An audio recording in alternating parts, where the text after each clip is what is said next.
밀라레파 20만송 제17장 은빛 시냇가에서. 위대한 명상 수행자 밀라레파는 여름 한철을 북부 스리리에서 명상으로 보낸 뒤 가을이 되어 추수가 시작되자 닭발을 위해 마을로 내려갔다.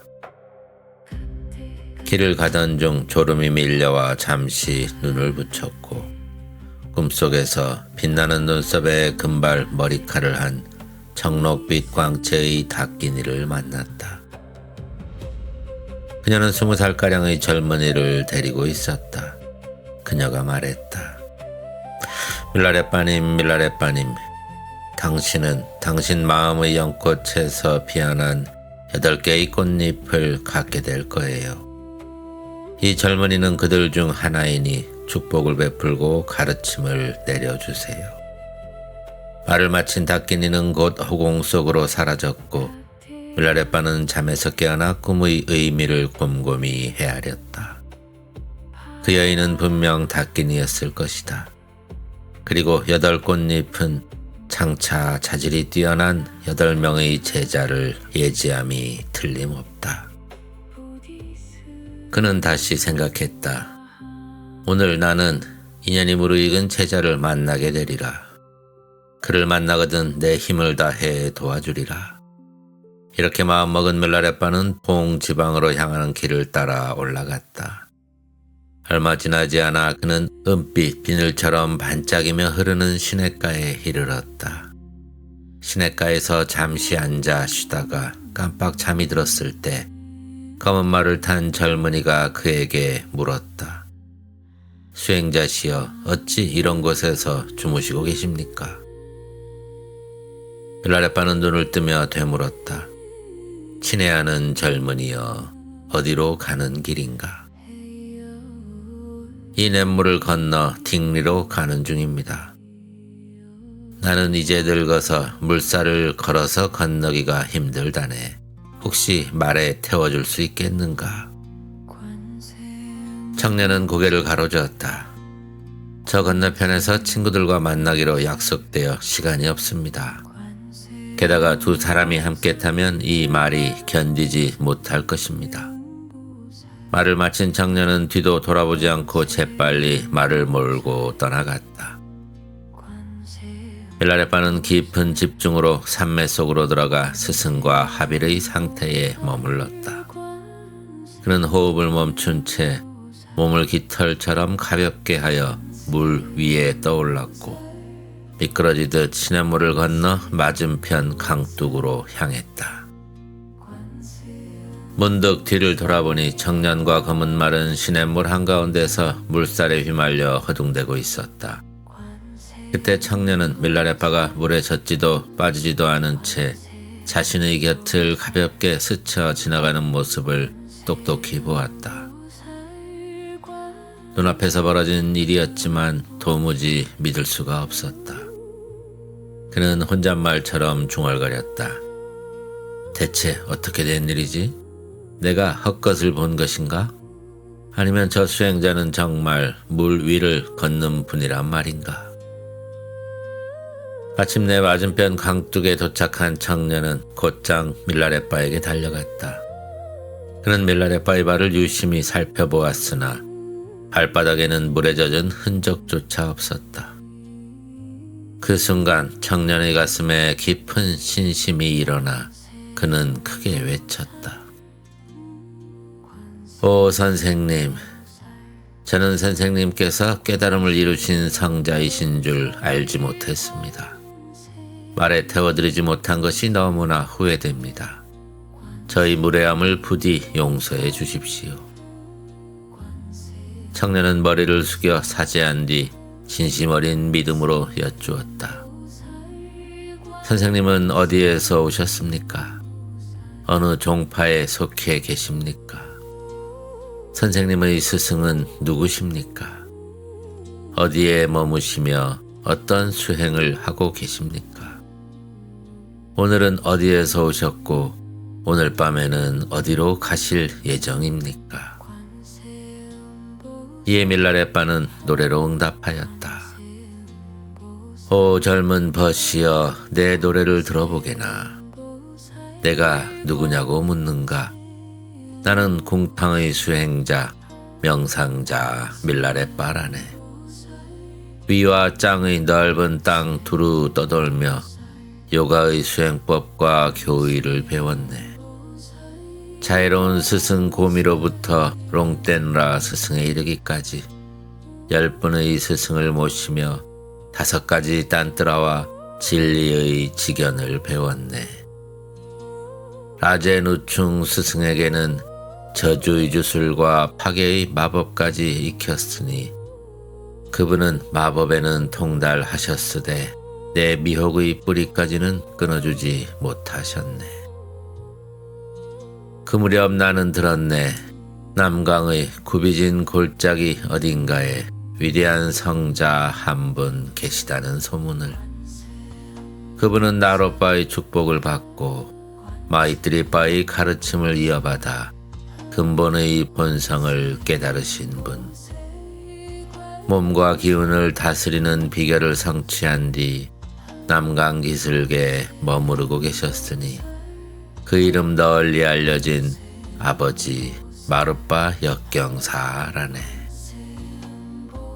그분의 이름만 듣고도 온몸이 떨리고 머리칼은 곤두섰네. 험한 길 마다하지 않고 나는 곧장 그분을 찾아갔네.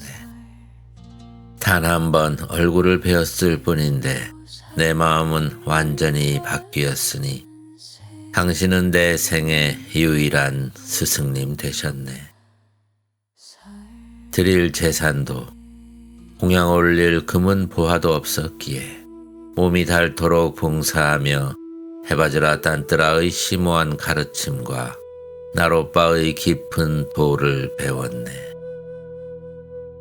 또한 축복받은 템촉불의 4대 관정을 받아 지니고 굳게 맹세하여 수행의 길에 들어섰네. 그리하여 마하무드라의 본질 깨닫고 마음의 참 모습을 알게 되었네. 온갖 언어와 사유의 유희를 넘어 궁극의 본성을 체득하였네. 구전으로 이어져 내려온 4갈래 강물 같은 가르침으로 심오한 9가지 수행을 닦았네. 생명의 바람과 에너지 통로 그리고 빈두의 수행에 통달하여 마음과 생명 에너지를 하나로 다스렸네. 그리하여 허공에 머무를 수도 있는 수행자가 되었으니 지, 수, 화, 풍 4대를 다스려 강물 또한 두려워하지 않는다네. 이제 그대의 물음에 답하자면 내가 머무는 곳은 스리리의 동굴이고 오늘 아침에는 상부 꽃탕에서 왔으나 오늘 저녁 어디로 갈지는 나 또한 모른다네. 내게는 오직 수행자의 길만이 있을 뿐이기에. 자, 이 노래를 잘 들었는가? 오 젊고 복된 벗이여 세속의 즐거움 속에 살아가는 그대여.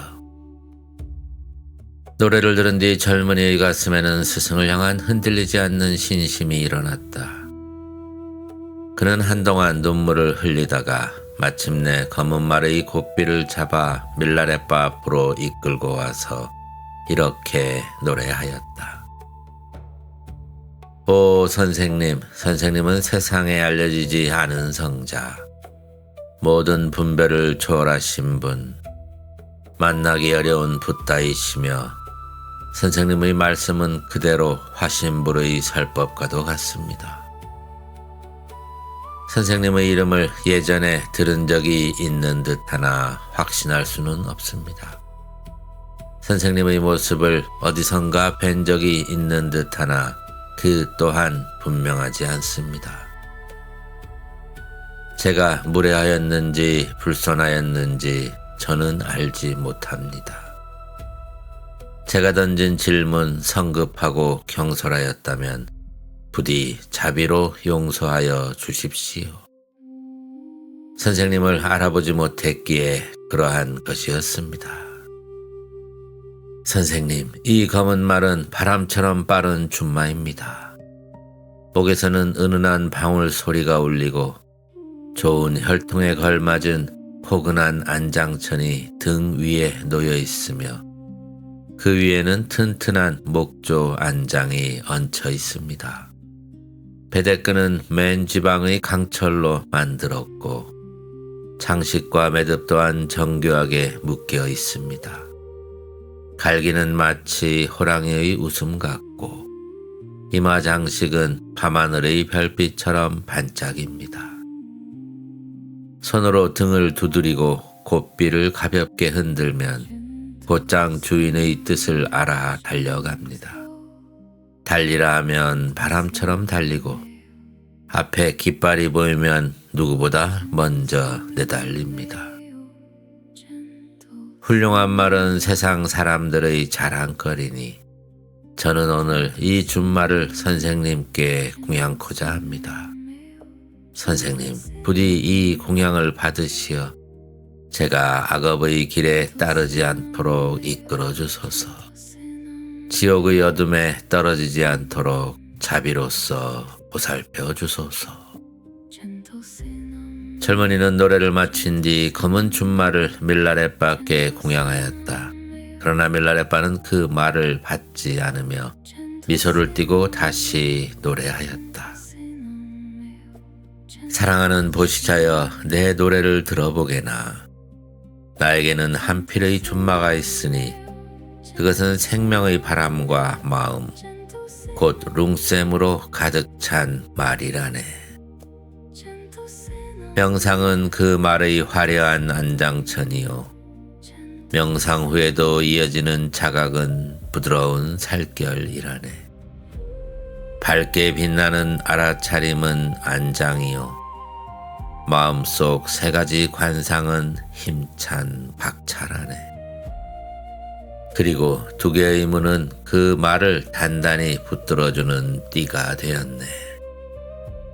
생명의 바람은 머리 장식이요, 하루 세 차례 이어지는 수행은 이마 위에 흩날리는 갈기라네. 요가의 몸 수행은 곶비가 되고 평정심은 장엄한 장식이 되며 끝없이 솟아나는 수행의 영감은 말을 이끄는 굴레가 되었네.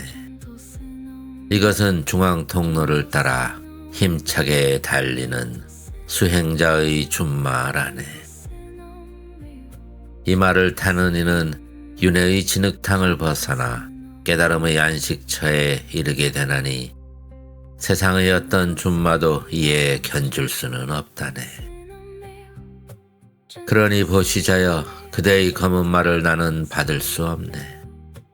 그대는 그대의 길을 가게나 그대가 사랑하는 세상으로 돌아가게나 그리고 언젠가 그 마음의 인연이 무르익거든 다시 이 길을 찾아오게나.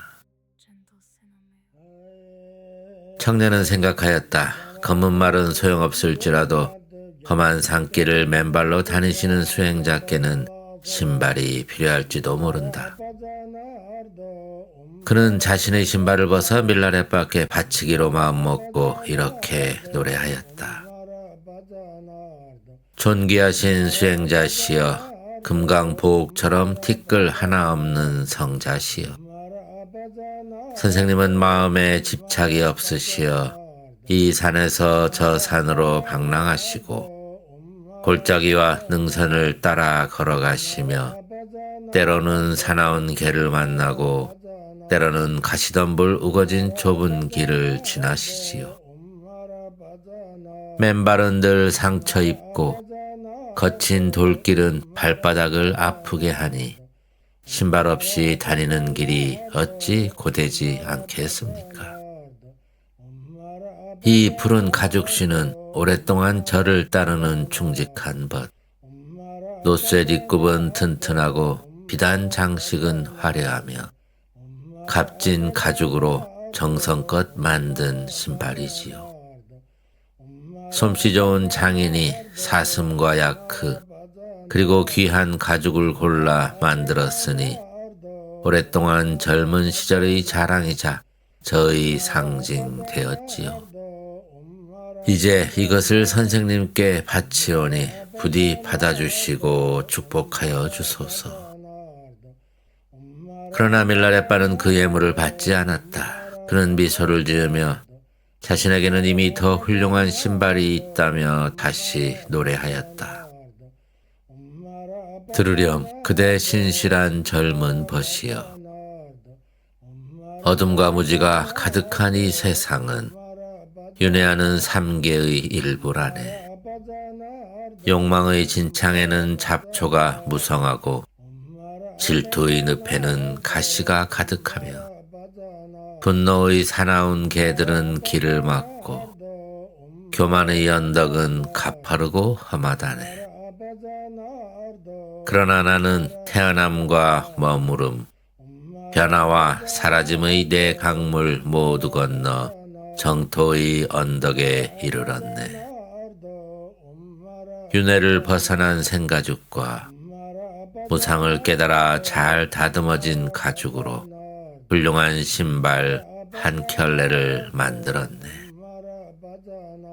만상에 집착하지 않아 무집착의 빛깔로 물들이고 진리를 수행하는 실과 끈으로 꿰매었으며 인과를 굳게 믿는 신심의 솜씨로 정성껏 완성하였네. 또한 몸과 말과 마음, 삼업을 다스리는 가르침으로 단단한 매듭과 고리를 만들었다네.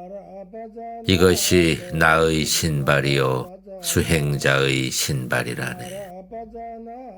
이 신을 신고 가는 이는 윤회의 돌길에 상처 입지 않고 해탈의 길을 끝까지 걸어갈 수 있다네.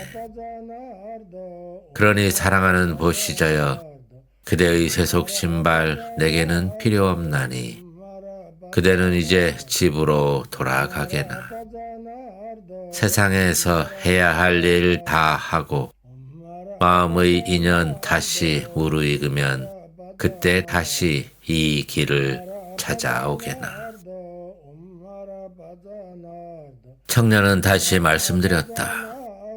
존경하는 스승이시여, 가죽신은 그만두더라도 이 우돈만은 받아주십시오. 이 화려한 녹색 상의는 입고 주무시기에도 편안하고 매서운 추위도 잘 막아줍니다. 선생님께서는 몸만 겨우 가릴 얇은 옷을 입고 계시니 부디 이 옷을 받아주십시오. 그는 다시 노래로 간청하였다. 고귀한 성자시여, 나라는 개념에 집착하지 않으시고 마음의 경계마저 놓아버린 채 세상을 유유히 떠도시는 분. 때로는 사람들 북적이는 장터를 지나시며 때로는 들판과 바위 틈에서 밤을 보내시지요. 얇은 옷 한 벌로는 차가운 바람과 눈보라를 막기 어려우니 부디 이 옷을 받아주시지 않겠습니까? 이 화려한 상의는 솜씨 좋은 재단사의 자랑거리. 옷감은 곱고 화사한 만다리 천이요, 앞자락은 밝은 비단으로 꾸몄으며 안감은 부드러운 고급 천으로 덧대었습니다. 옷섭에는 귀한 털 장식을 달았고 옷깃에는 수달 장식을 둘렀습니다. 어깨에 수놓은 장식 또한 아름다워 입으면 가볍고 따뜻하며 보기에도 기품 있고 화려하니 귀족들조차 아끼는 값진 옷입니다. 이 옷이면 살을 내는 폭풍 또한 두렵지 않으니 부디 받아 주옵소서. 존경하는 아버지시여, 저에게 축복을 내려주시고 자비의 은총을 베풀어 주소서. 그러나 밀라레빠는 그 상의를 받지 않았다. 그는 청년을 바라보며 부드럽게 웃은 뒤 다시 노래하였다. 들으렴 말솜씨 좋은 젊은 벗이여. 윤회의 세계 육도의 커다란 성읍 위로 업의 거센 바람이 쉼없이 몰아친다네. 감각의 노예가 되어 자유를 잃어버린 중생들은 삶과 죽음 사이를 떠돌며 끝없는 바르도를 헤매고 있네.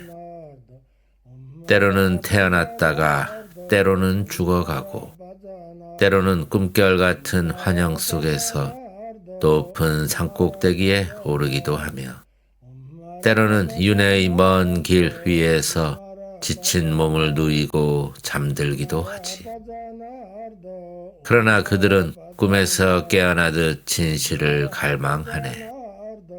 그래서 나 밀라레빠는 흠없는 수행의 자수로 지극한 일심의 천 위에 술을 놓았네. 깨어있는 알아차림은 내 옷을 재단하는 재단사요. 세 가지 요가의 가르침은 그 옷의 모양 잡아주는 본이 되었네. 세 가지 핵심 가르침을 하나로 모으는 지혜는 내 외투의 부드러운 안감이 되었고 바로도의 빛나는 정광명은 어깨를 장식하는 찬란한 비단이 되었네. 화신불과 보신불의 가르침은 바로도를 건너게 하는 값진 법의가 되었나니 이것이 내가 아는 옷, 수행자의 옷이라네. 그러니 젊은 보시자여, 그대의 아름다운 옷 내게는 필요치 않구나. 그대의 정성과 마음 이미 충분히 받았으니 이제는 집으로 돌아가게나. 세상의 길을 걸으며 배워야 할 것을 배우고 해야 할 일을 다 한 뒤 마음의 인연 다시 무르익거든 그때 다시 나를 찾아오게나. 젊은이는 다시 말씀드렸다. 존경하는 수행자시여, 상의는 받지 않으시더라도 이 외투만은 받아주세요. 이것만 있으면 추위를 피할 수 있으니까요. 그리고는 다시 정성을 다해 노래하였다. 존귀하신 스승이시여, 위대하신 아버지시여, 여름날 햇살이 눈부시게 비추고 뻐꾸기 노랫소리 산골짜기에 울려 퍼질 때에는 맨몸으로 살아도 춥지 않지요. 그러나 겨울밤 차가운 달빛이 사늘이에 고요하고 눈보라가 거세게 몰아칠 때면 무명옷은 비단옷보다 얇은 듯하고 뼈를 내는 한기는 독화살과 같지요. 아버지 스승이시여, 혹한의 시련이 너무 가혹하지 않나요? 여기 푸른빛 화려한 모피 외투 있어요. 가장자리는 진한 밤색 털로 둘렀고 오색 비단으로 아름답게 장식했으며 따뜻함과 품위를 함께 갖춘 값진 외투. 이 외투를 선생님께 드리오니 부디 받아주시고 저에게 축복을 내려주소서. 그러나 밀라레빠는 외투를 받지 않았다. 그는 부드럽게 웃으며 다시 노래하였다. 들으렴 사랑하는 젊은 보시자여, 지난날 나는 무명을 길잡이 삼아 험하고 위험한 길을 오래도록 떠돌았네. 헌내의 거센 바람에 휘말리고 때로는 뜨거움에 시달리고 때로는 추위에 떨었다네. 되갚음의 업이 쏟아지는 소낙비를 맞으며 윤회의 들판을 헤매었으나 시련에 지치고 또 지친 끝에 마침내 대자유의 성읍을 그리게 되었네. 이제 내 여행길의 외투에는 내부의 생명열이 깃들어 있고 4개의 차크라가 옷깃처럼 나를 감싸고 있네. 생명의 바람과 마음은 이 외투를 짓는 재봉사가 되었고, 따뜻하게 녹아 흐르는 빈두는 외투의 부드러운 안감이 되었네. 축복으로 일어난 공성의 체험은 실과 바늘이 되어 한 땀 한 땀 이 외투를 꿰매 주었으니 이것은 내가 걸친 외투, 수행자의 외투라네. 그대의 모피 외투 참으로 훌륭하나 뚜모의 따뜻함으로 지은 수행자의 무명배옷은 언제나 가볍고 언제나 편안하며 추위와 더위에도 흔들리지 않는다네. 그러니 사랑하는 보시자여, 그대의 귀한 외투 내게는 필요치 않구나. 그대의 따뜻한 마음 충분히 받았노라. 이제는 집으로 돌아가게나.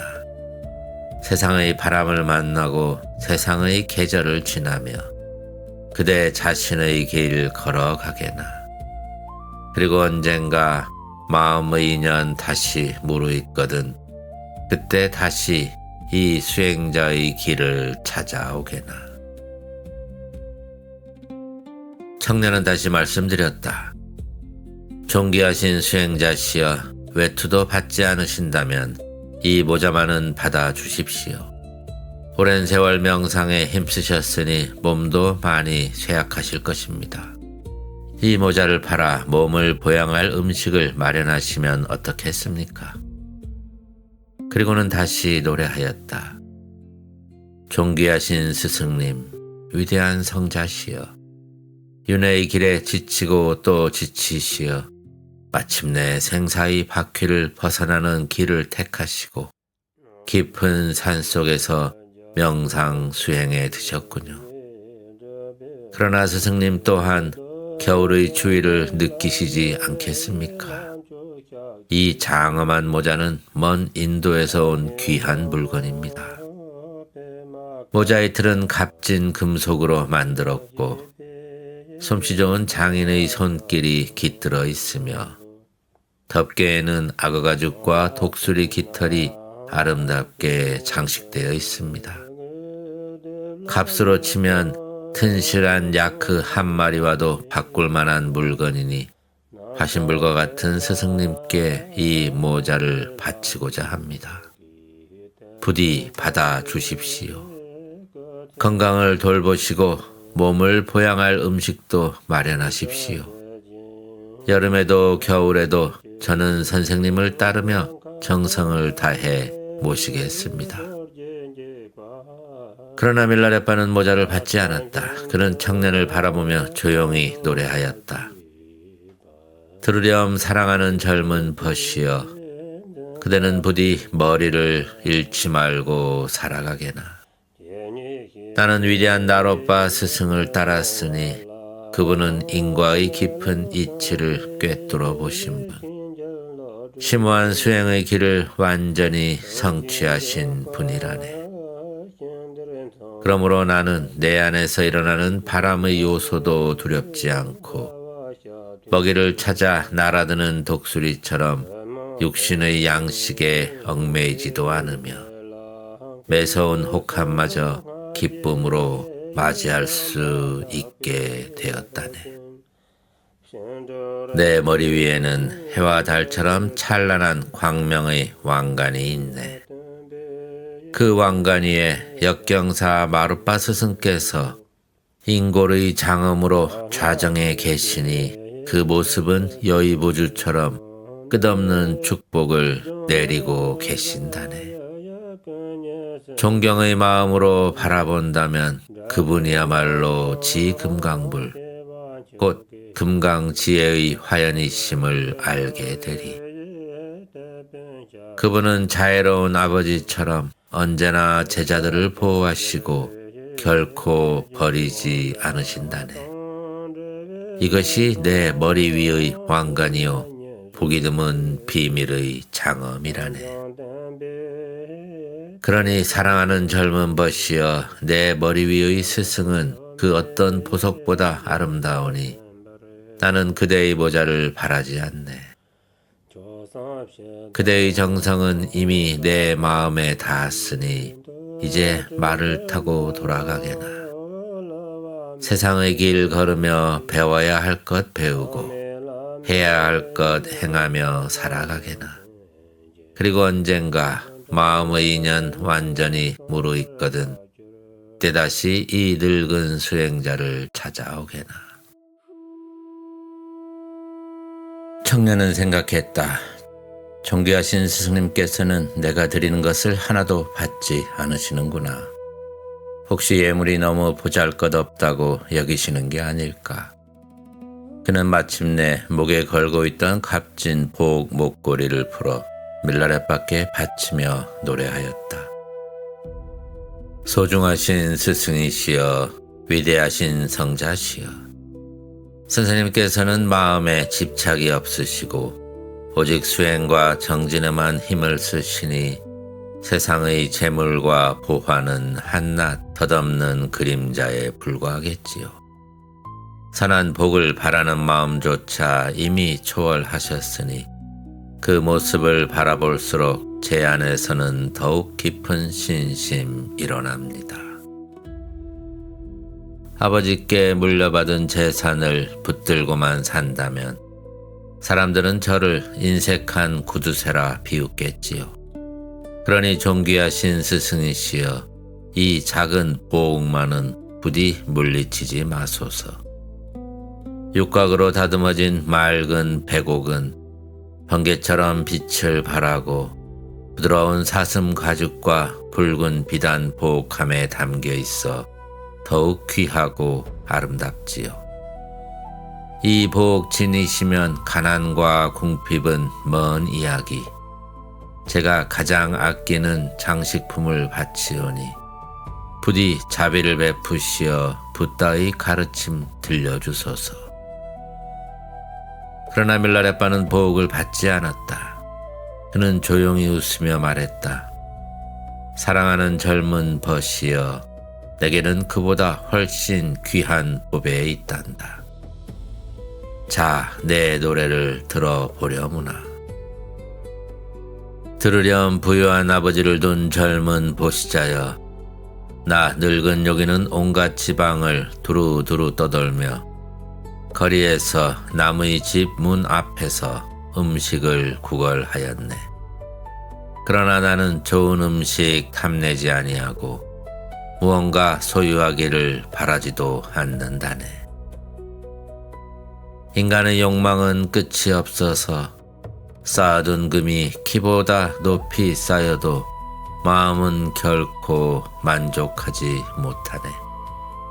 그러나 나는 그대의 재산을 부러워하지 않나니 스스로 만족함이 내가 가진 가장 큰 보배라네. 은밀히 전해받은 가르침은 나의 재산이 되었고 진리를 향한 열정은 나의 장식품 되었네. 또한 일상 속에서 깨어있음은 나를 단장하는 향기로운 향유가 되고 하루 네 차례 이어지는 수행은 내가 늘 받고 있는 즐거운 선물이라네. 나는 크고 작은 모든 자각을 사랑하고 아끼며 살아가노니 그대의 보석 목걸이는 나에게 필요하지 않구나. 그러니 사랑하는 젊은 벗이여, 그대의 보석을 그냥 간직하게나. 그대의 진심 이미 내 마음에 닿았으니 이제는 집으로 돌아가게나. 세상의 풍요와 기쁨 속에서도 깨어있는 마음을 잃지 말게나. 그리고 언젠가 마음의 인연 다시 무르익으면 그때 다시 이 수행자의 길을 찾아오게나.